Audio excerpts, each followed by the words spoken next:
안녕하세요. 최경희 원장입니다. 미국 트럼프 대통령 취임 후에 연일 전 세계 금융시장이 요동치고 있습니다. 그런데 요동치는 것은 금융시장뿐만이 아닌 것 같습니다. 최근 미국 타임지에서 트럼프 대통령은 하루에 다이어트 콜라를 무려 12잔씩 마신다는 보도를 했는데요. 이 정도의 콜라를 마시면 몸에는 어떤 반응이 일어날까요? 또한 여성들이 좋아하는 디저트와 비교를 하면 무엇이 몸에 더 나쁠까요? 피부에 관심 있는 여성들은 이 영상을 끝까지 시청하시길 바랍니다.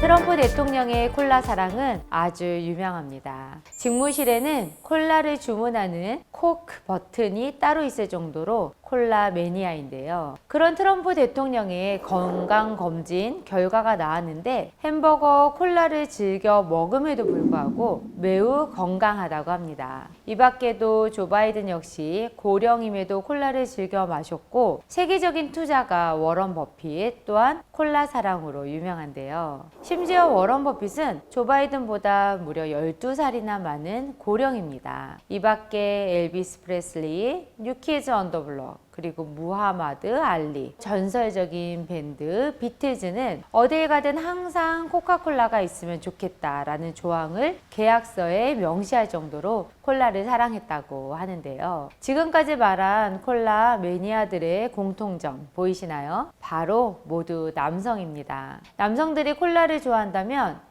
여성들에게는 딸기 케이크, 망고 빙수, 또 요거트 아이스크림과 같은 디저트가 있습니다. 그렇다면 콜라와 디저트 둘 중 어떤 것이 더 몸에 안 좋을까요? 혹시 몸에 좋은 것은 없을까요? 이 표를 보시면 콜라는 152kcal에 지방, 단백질 등의 영양소는 전혀 없습니다. 당류 함량을 비교해보면 콜라가 딸기 케이크에 비해 매우 높으며 요거트 아이스크림보다 조금 높습니다. 하지만 다이어트 콜라와 비교하면 엄청난 차이가 납니다. 또한 망고 빙수는 칼로리는 물론이고 당류 함량이 상당히 높습니다. 물론 양이 많기도 하지만 그렇다 하더라도 콜라에 비해 양은 2배임에도 이 당류의 함량은 거의 3배입니다. 특히 세계보건기구에서 권고하는 하루 당 섭취량 50g을 기준으로 본다면 망고 빙수는 당 폭탄 수준입니다. 높은 당 섭취로 인해 살이 찔 경우 많은 노력이 필요하지만 뺄 수는 있습니다. 하지만 피부만 놓고 본다면 높은 당 섭취는 단순히 비만이라는 위험을 넘어서 세포 하나하나에 직접적인 스트레스를 주는 피부 노화로 이어집니다. 당은 우리 몸에 반드시 필요한 요소입니다. 이 당류는 체내에 들어오면 에너지로 쓰기 위해 빠르게 분해되고 흡수됩니다. 문제는 과도하게 들어오면 혈액 속에 머물다가 피부 조직 속에 단백질과 결합하며 최종 당화산물이라는 유해물질을 만들어내는데요. 이 최종 당화산물은 피부 진피층에 콜라겐과 엘라스틴과 같은 섬유를 딱딱하게 만들어서 피부 탄력을 감소시키고 결국 주름살로 이어지게 됩니다. 또한 혈당과 인슐린 수치를 급격히 올려서 전신에 만성염증을 유발하는데요. 이 만성염증은 다시 피부세포 손상을 가속화시켜 피부 노화를 더욱 심화시키고 또 여기에 자외선이나 미세먼지 같은 외부 자극이 더해지면 손상된 콜라겐 회복은